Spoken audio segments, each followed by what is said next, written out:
Sometimes the sharpest minds don't wear lab coats or carry degrees. When Evelyn Carter's $50 million Falcon X9 jet failed hours before a 3B Tokyo merger, her expert engineers ran every diagnostic but found nothing. With disaster looming, 16-year-old Amelia Brooks, a mechanic's niece, quietly stepped in. She didn't read data, she listened to the machine. What she uncovered about hidden harmonic resonance would not only save the deal, it would change aviation problem-solving forever.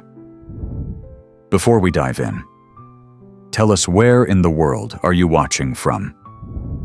If you enjoy stories like this, make sure to hit that subscribe button because tomorrow's episode is truly mind-blowing. Let's get started.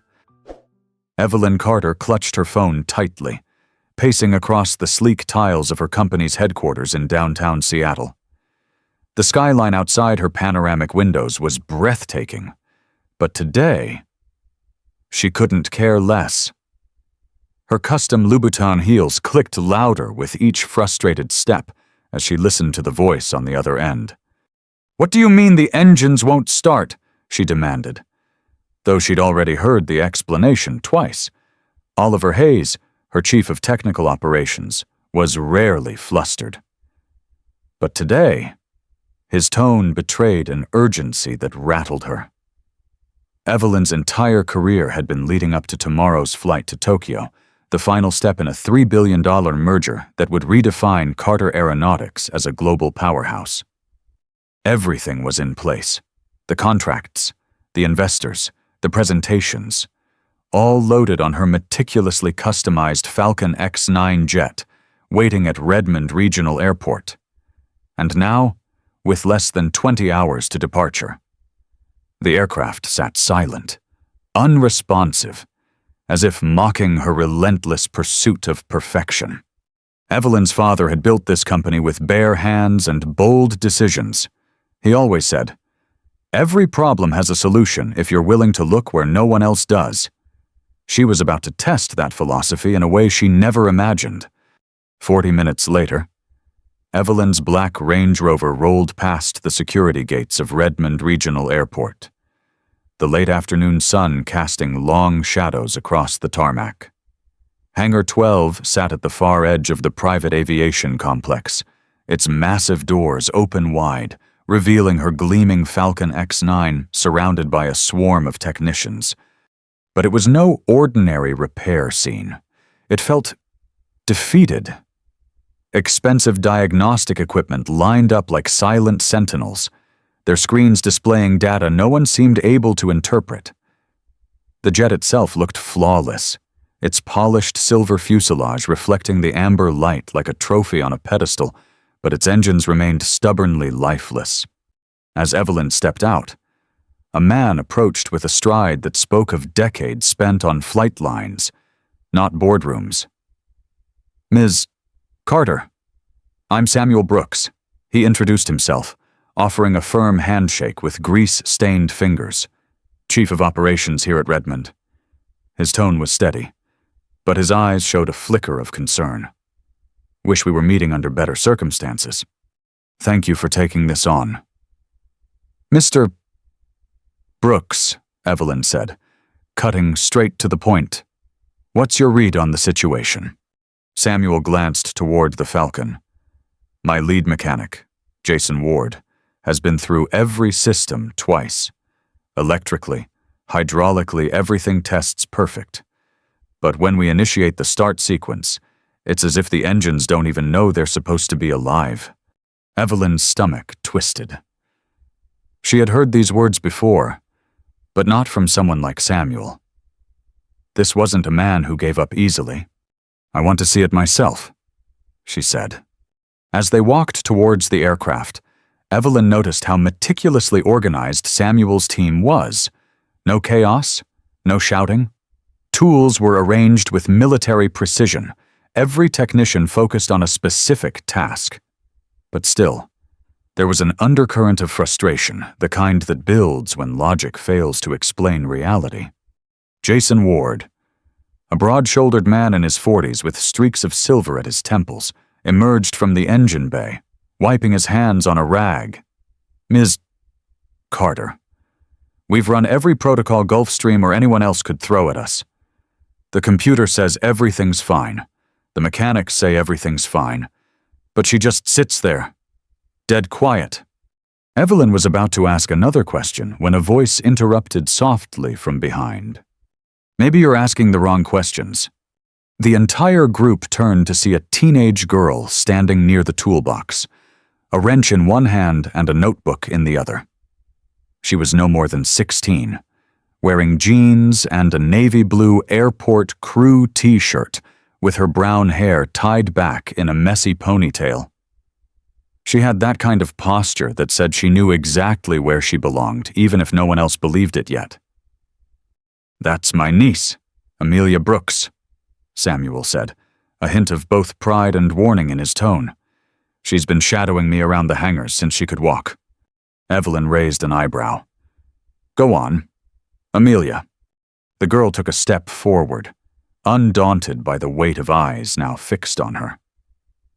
"You're testing every system in isolation," she said, her tone calm but certain. "Fuel check, electrical check, ignition check. But no one's asking how they're talking to each other. I've been listening every time you try to start her up. There's a timing glitch. It's small, probably a fraction of a second, but it's enough to kill the whole sequence." Jason's brow furrowed. "We've checked the computer timing a dozen times." "Kiddo." "I know," Amelia replied, flipping her notebook open to a rough diagram of the fuel line configuration. "But what if it's not an electrical timing issue? What if something mechanical is throwing off the sequence, like harmonic resonance in the fuel lines? It could be creating micro delays the computer doesn't even register." The hangar fell silent. Evelyn felt something stir within her, a familiar spark.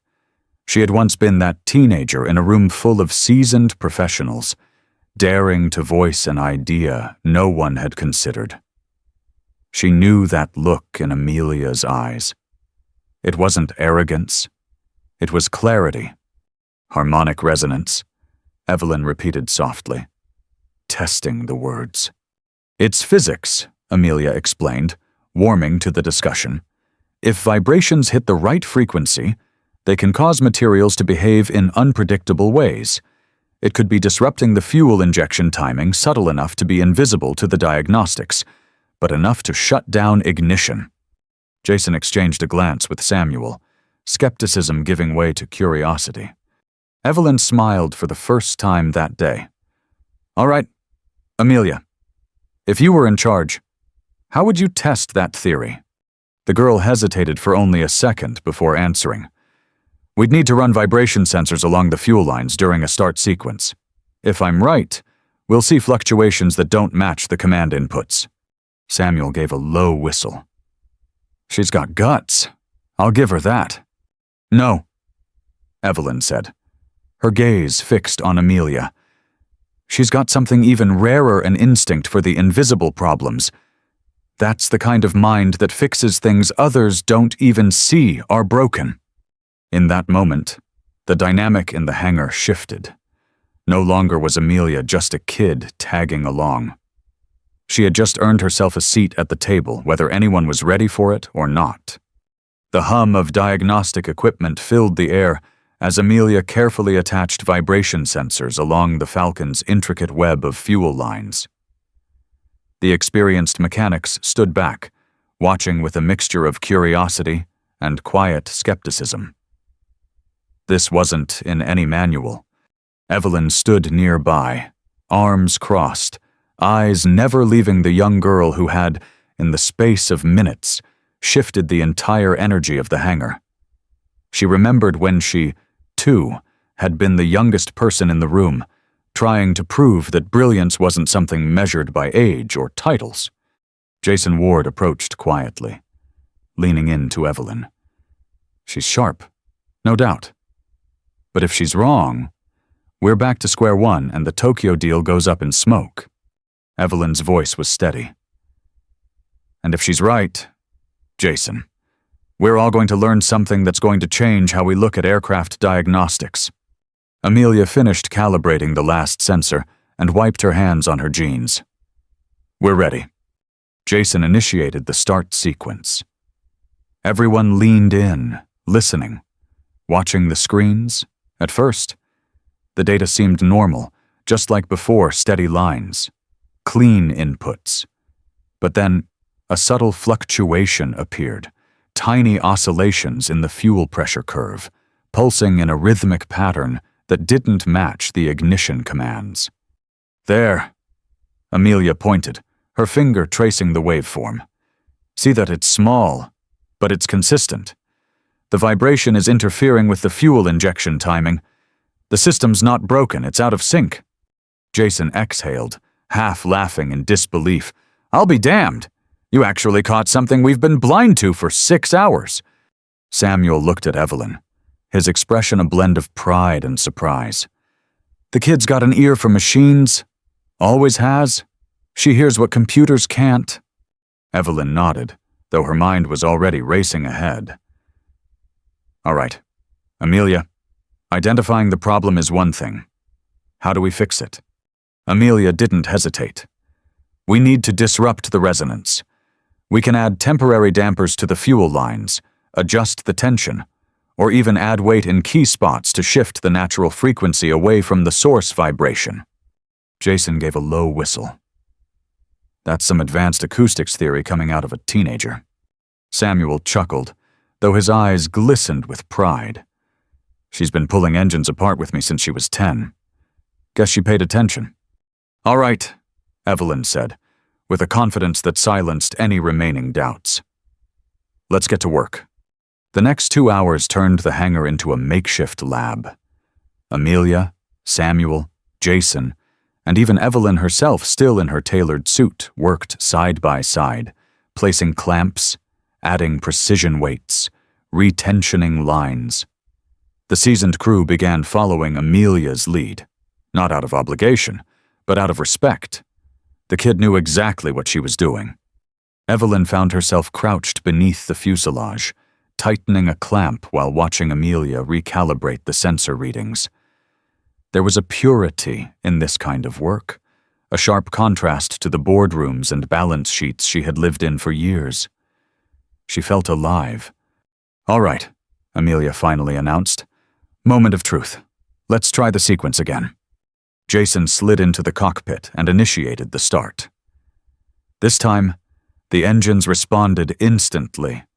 The low whine of the turbines spooling up was followed by the deep, resonant hum of power as both engines roared to life, perfectly synchronized. The hangar erupted in applause. Mechanics high-fived.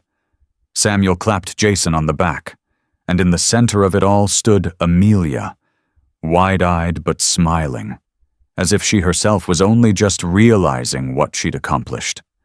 Evelyn walked over, kneeling slightly to be at Amelia's level. That, she said quietly, was some of the finest engineering I've witnessed in my entire career. Amelia shrugged, though her cheeks flushed with emotion. It wasn't just me. Uncle Sam, Jason, they did the hard stuff. I just listened differently. Evelyn placed a hand on her shoulder. Never downplay the value of seeing what others don't. It's a rare gift. And you just saved a $3 billion deal. Samuel approached, his usual stoic demeanor softening. My niece has a knack for spotting the invisible. Ms. Carter. She doesn't see herself as special, but Joyce, her grandmother, always said Amelia could hear problems before they happened. Evelyn smiled warmly. Well, Mr. Brooks, it seems your family just taught this entire team a lesson in humility and innovation. As the evening light filtered into the hangar, Evelyn knew with absolute certainty that Amelia's moment wasn't just a lucky guess. It was the turning point not just for the jet, but for her company's entire approach to engineering. The people who solve the impossible don't always wear lab coats or carry degrees. Sometimes they're 16, covered in grease, and holding a notebook filled with questions no one else dared to ask. The hum of the jet's engines still echoed in Evelyn Carter's ears as she stood outside Hangar 12, watching the twilight settle over Redmond Regional Airport. The aircraft was ready, The Tokyo deal would proceed as planned. But Evelyn wasn't thinking about contracts or boardrooms anymore. Her mind was with Amelia Brooks. Inside that hangar, a 16-year-old girl had seen through a problem that had stumped professionals with decades of experience. And she hadn't done it with flashy credentials or overconfidence. She did it by listening, really listening to the subtle language of machines. Evelyn leaned against the hood of her Range Rover, staring out across the tarmac, remembering her own beginning. She had once been the young, underestimated voice in a room of seasoned veterans. But somewhere along the way, amidst the mergers, the board meetings, and the relentless pursuit of expansion, she had stopped believing that brilliance could come from unexpected places. That changed tonight. Samuel Brooks joined her, wiping his hands with a shop rag. His weathered face bore a smile that was half pride, half wonder. "She's something, isn't she?" he said quietly, as though afraid that saying it too loud might break the spell. Evelyn nodded. "She doesn't realize how rare her gift is. Most people spend their entire careers trying to develop that kind of intuition." Samuel chuckled. Her grandmother used to say Amelia was born with an ear for machines. While other kids played with toys, she'd sit beside me at the hangar, asking why the engine sounded wrong when no one else heard a thing. Evelyn glanced back toward the hangar, where Amelia was now seated on a workbench, scribbling notes as Jason Ward explained how the vibration data would be logged for maintenance records. She blended in not because she was trying to, but because her presence made sense. She belonged. "Samuel," Evelyn said after a moment, "what's Amelia's plan after high school?" He sighed, looking out at the jet as if searching for an answer among the stars. "She's aiming for Caltech, maybe MIT if the scholarship gods are kind, but we're a working-class family. Ms. Carter, these dreams come with price tags we're still figuring out." Evelyn's expression hardened not out of frustration at him, but at the system. Talent like Amelia's shouldn't have to beg for opportunities. "You know what I see when I look at her?" Evelyn asked, her voice low, controlled. "I see the next generation of aerospace innovation, and if the world's too slow to give her a seat at the table, then I'll build her a table myself." Samuel looked at her, a flicker of hope breaking through his usual pragmatism. "What are you thinking?"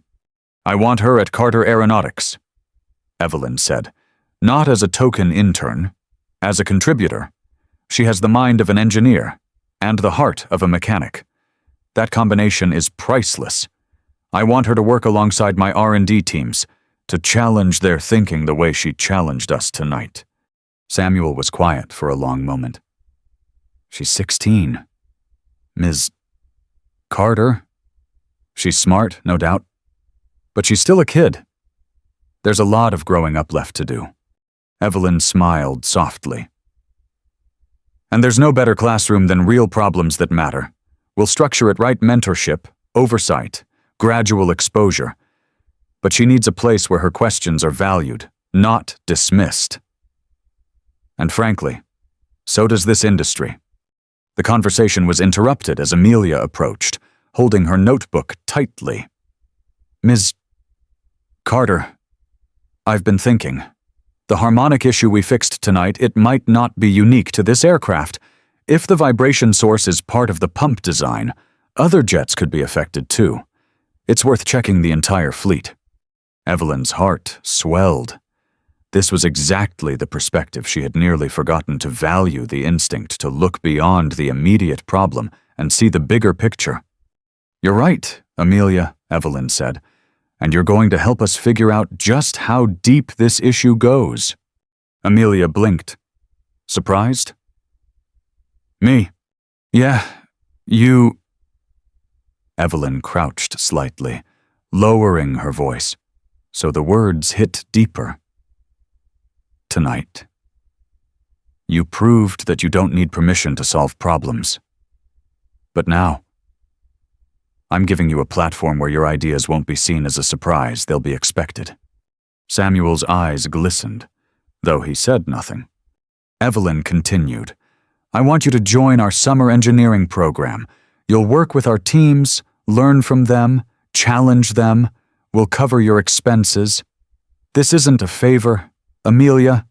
This is an investment. Amelia's hands trembled slightly as she looked up at her uncle. Then back at Evelyn. I don't know what to say. Say yes, Samuel said, his voice thick. And then show them what a Brooks can do. Evelyn smiled, standing tall. Welcome to the future, Amelia. As the hangar lights dimmed and the night embraced the runway, Evelyn felt something stir deep within her, a renewed conviction that the future of innovation wasn't locked behind degrees or corporate hierarchies. It was out here, in hangars, garages, and the minds of those who dared to listen differently. And tonight, a 16-year-old girl had reminded her of that truth. 2 weeks had passed since Amelia Brooks had saved the Tokyo deal with nothing but a notebook, a sharp ear, and an unshakable belief that no problem was beyond solving. Now, Evelyn Carter stood in the glass-walled conference room of Carter Aeronautics Innovation Center, watching her R&D team prepare for a project briefing. This wasn't just another meeting. This was Amelia's first day stepping into a world that had never been designed for someone like her. The room was a sea of seasoned engineers, PhDs from Stanford, design veterans from Boeing and Lockheed, men and women whose resumes spanned decades. They didn't know yet that today's meeting would be led, in part, by a 16-year-old with grease under her nails and a mind that refused to see limits. Evelyn's assistant, Ryan, approached. Are you sure this is the right way to introduce her? They're not going to expect, well, her. Evelyn smiled faintly. That's exactly the point. Ryan, they need to be surprised. It's good for them. When Amelia entered, she did so with quiet determination.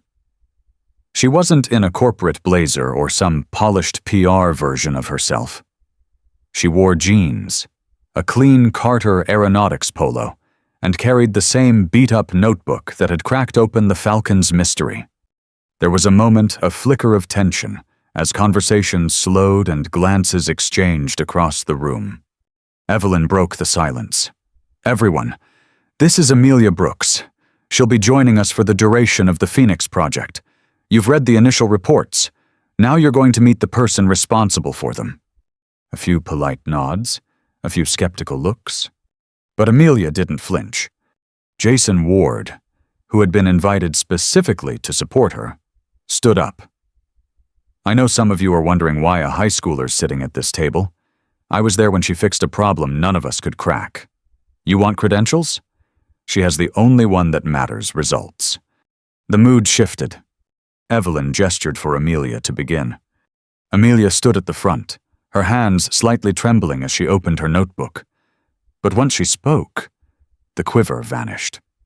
We're here because the Falcon's harmonic resonance issue isn't isolated, based on vibration pattern anomalies and design schematics. I believe the current fuel line architecture has a systemic flaw that could impact other models under high-load conditions. I've outlined 3 potential redesigns, but more importantly, she paused. Flipping the page, I think we can solve this with minor adaptive dampening, without a full re-engineering of the existing fleet. Silence. Then murmurs. Dr. Elaine Park, one of the lead engineers, leaned forward. You're suggesting a dynamic dampening system that responds in real time to environmental resonance factors. Amelia nodded. Yes, but using passive materials. Simpler, cheaper. We'd essentially let the physics fix itself. Elaine sat back, impressed despite herself. Evelyn watched with quiet satisfaction as the dialogue shifted. Engineers who had moments ago questioned why a teenager was in the room were now flipping through Amelia's diagrams, debating feasibility, challenging her logic not dismissively, but with genuine engagement. After the meeting, as the team dispersed, Evelyn found Amelia standing by the window, staring out at the tarmac where test aircraft lined up like sleeping giants. You did well, Evelyn said, joining her. Amelia exhaled. I thought they were going to laugh me out of the room. Evelyn smiled. They didn't. You know why? Because once you started talking, you weren't a high school kid anymore. You were the person who saw what they didn't. Amelia's eyes glinted, half in relief, half in resolve. There's so much more I want to learn. Ms. Carter, today just showed me how much I don't know. Good, Evelyn replied. That's exactly why you're valuable. People who think they know everything stop innovating. People who are still asking questions, they build the future. As they walked through the Innovation Center's corridor, Ryan caught up with them. Ms. Carter, you've got a call from Yamamoto Industries. Mr. Hiroshi Yamamoto himself. He wants to meet Amelia, personally. Amelia froze. Evelyn's smile widened. Well, Amelia, looks like the world is catching up to you faster than we thought. But why would someone like him want to meet me? Because, Amelia, Evelyn said, gently resting a hand on her shoulder. When you fix problems that billion-dollar corporations can't solve, people tend to notice. Samuel Brooks was waiting in the lobby when they came downstairs. His face beamed with pride as Amelia told him about the meeting, the questions, the challenge. Evelyn watched them from a distance, her heart quietly swelling. This wasn't just about a talented girl stepping into her own potential. It was about what happened when someone like Amelia was given not just a chance, but the right chance. Evelyn realized this wasn't a simple mentorship anymore. This was a movement, an awakening, a reminder that the next wave of innovation wouldn't come from sanitized labs or rigid hierarchies, but from young minds willing to ask, why not in a room full of people who'd settled for? Because that's how it's always been. And Amelia Brooks had just lit the first spark. 3 months into the Phoenix Project, Amelia Brooks no longer needed an introduction when she entered a room. The same engineers who once exchanged skeptical glances were now seeking her out. Not because of her age, but because she asked questions they hadn't thought to ask. She wasn't just learning from them anymore, she was challenging them. And together, they were building solutions that surprised even the most seasoned veterans. But growth, Evelyn Carter knew, never came without friction. One afternoon, during a critical design review, Amelia stood in front of a schematic for a new adaptive dampening system. The room was filled with engineers, executives, and Hiroshi Yamamoto himself tuned in via video conference from Tokyo. Amelia's voice was steady. The current model solves the resonance issue, but it introduces a secondary vibration loop at high altitudes. If we adjust the distribution mass ratio by 1.5%, we can eliminate the loop without compromising fuel efficiency. Marcus Thompson, a senior engineer who had never fully accepted Amelia's presence, folded his arms. Adjusting mass ratios will add complexity to the maintenance cycles. Field crews won't have the tolerance for such precise calibrations. The air tightened. Evelyn could see at the moment where Amelia would either retreat or rise. Amelia didn't flinch. With respect, Mr. Thompson, she replied. Her tone respectful but unyielding. We've designed systems that are far more complex. The issue isn't the difficulty of the solution. It's ensuring the teams in the field are trained and equipped properly. Complexity isn't the enemy. Complacency is. The room went silent. Hiroshi Yamamoto's voice crackled through the speakers. Miss Brooks, you are suggesting a field-level training overhaul. Yes, sir, Amelia said, but it's a strategic investment. A more informed maintenance crew means fewer costly surprises later. Hiroshi smiled, a rare sight in a man known for his stoic demeanor. I like how you think. That was the moment Evelyn realized Amelia had crossed a threshold. She wasn't just reacting to challenges anymore. She was anticipating them. She wasn't merely solving problems, she was seeing systems. seeing people, thinking beyond the immediate fix. After the meeting, Evelyn pulled Amelia aside. You handled that perfectly. But tell me, did it shake you when Marcus pushed back? Amelia considered the question. It used to. But now, I understand something. When people challenge you, it's not always because they doubt you. Sometimes, it's because they need to know if you believe in your own solution. Evelyn smiled, proud beyond words. That's a lesson most people don't learn until they're well into their careers. I guess the hangar's been a pretty good classroom, Amelia said, a mischievous glint in her eyes. But even as Amelia grew more confident in the corporate world, she never lost her roots.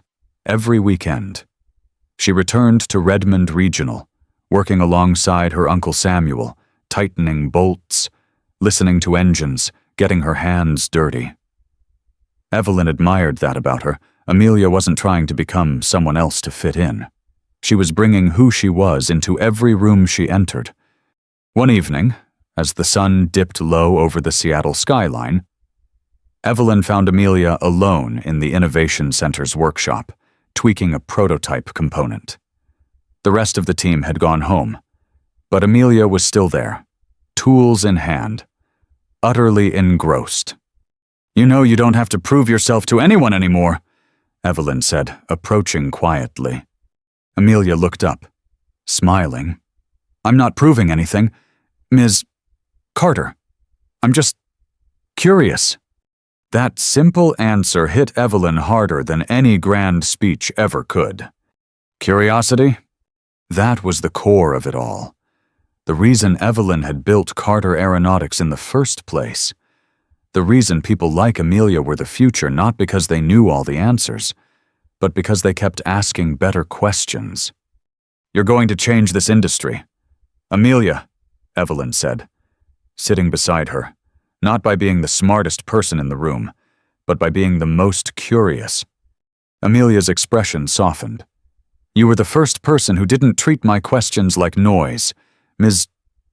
Carter, you listened. That's why I'm here. Evelyn felt a lump form in her throat. And that's why you'll never stop growing. They sat there for a moment, mentor and mentee, leader and learner, both knowing those titles blurred into something deeper now. This wasn't just a corporate success story. This was a human one. Amelia Brooks had begun this journey as the girl who watched from the sidelines while the mechanics worked. Now, she wasn't just at the table, she was shaping the conversation. But most importantly, she hadn't lost what made her special in the first place, her relentless drive to listen to the things others overlooked, to ask the questions others never thought to ask. And Evelyn knew the real breakthroughs were just beginning. 6 months later, Evelyn Carter stood on the stage of the International Aerospace Innovation Summit in Seattle. The room was filled with industry giants, CEOs, engineers, policymakers all gathered to discuss the future of flight. But today, the future wasn't just a concept on a PowerPoint slide. She was sitting in the front row, nervously fidgeting with a well-worn notebook. Amelia Brooks. Evelyn's keynote wasn't about technology specs or market share. It was about people. Specifically, about how innovation often comes from the most unexpected places, if only you're wise enough to listen. When we think of breakthrough engineering, Evelyn began, her voice echoing through the vast auditorium, we picture labs filled with PhDs, whiteboards covered in complex equations. But sometimes, the person who cracks the code isn't in the lab. Sometimes, she's standing in a hangar, listening to the rhythm of an engine that everyone else thinks is silent. Evelyn paused, scanning the audience. Faces were attentive, some curious, others skeptical. That was fine. She welcomed their skepticism. After all, that's exactly what Amelia had faced. 6 months ago, a 16-year-old girl found a flaw in our jet's fuel system that eluded some of the brightest minds in this industry. She didn't do it with fancy simulations. She did it by paying attention, by asking, what if we're looking at this wrong? And because of that simple question, Carter Aeronautics avoided a catastrophe that would have cost millions and perhaps lives. Murmurs rippled through the crowd. And today, that same young woman has co-authored design protocols that are being adopted by manufacturers worldwide, not because of her age, not in spite of it, but because true engineering doesn't care how many birthdays you've had. It cares about whether you're willing to see what others overlook. Evelyn looked down at Amelia, who was now red-faced, her eyes brimming with emotion. She nodded gently to her protégé, signaling what was next. Ladies and gentlemen, I'd like to introduce someone who represents not just the future of aerospace, but the future of how we recognize talent. Amelia Brooks. The applause was thunderous. Amelia stood slowly, her hands trembling slightly, but her back straightened with every step toward the podium. For a moment, as she stood before a sea of professionals twice her age, the old doubts threatened to return. But then she remembered she wasn't here by accident. She was here because she earned it. I don't have a fancy speech, Amelia began, her voice soft but clear. I'm not an executive or a professor. I'm just a girl who grew up listening to engines with her uncle. But what I've learned, what I want to share, is that problems don't care how old you are. Neither do solutions. She took a breath, scanning the room. When I first walked into a hangar, nobody thought I could fix a jet. They let me watch, maybe hand them a wrench. But watching taught me how to see things others missed. And when I spoke up, they laughed until they didn't. Laughter bubbled through the audience, warm and genuine. Amelia continued, innovation isn't about having all the answers.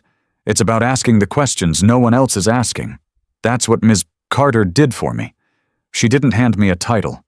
She gave me a chance to be heard. The room had fallen silent, every person riveted. So, if there's one thing I've learned, Amelia concluded, it's that the next breakthrough might come from someone you least expect. All it takes is for you to listen. When she stepped back, the applause was deafening. But this time, Amelia didn't shrink under its weight. She stood tall, next to Evelyn, knowing she had shifted something much bigger than a room full of executives. Backstage. As the buzz of the conference carried on, Evelyn turned to Amelia. You realize you just made a lot of people rethink everything they know about talent. Amelia smiled, her confidence no longer fragile. Good. That's the first step to fixing what's broken. Samuel Brooks joined them, his eyes wet, though he tried to hide it with a playful scoff. I always told you, Amelia, when you listen close enough, engines will talk back. Guess the world's finally listening to you? 2. That night, as they left the summit, Evelyn felt something she hadn't felt in years, hope not just for her company, but for an industry that had, for too long, confined innovation to boardrooms and bureaucracies. Amelia Brooks had shown them a different way, and Evelyn knew this was just the beginning. Anyone can learn to fix what's broken if they're willing to listen harder and believe deeper.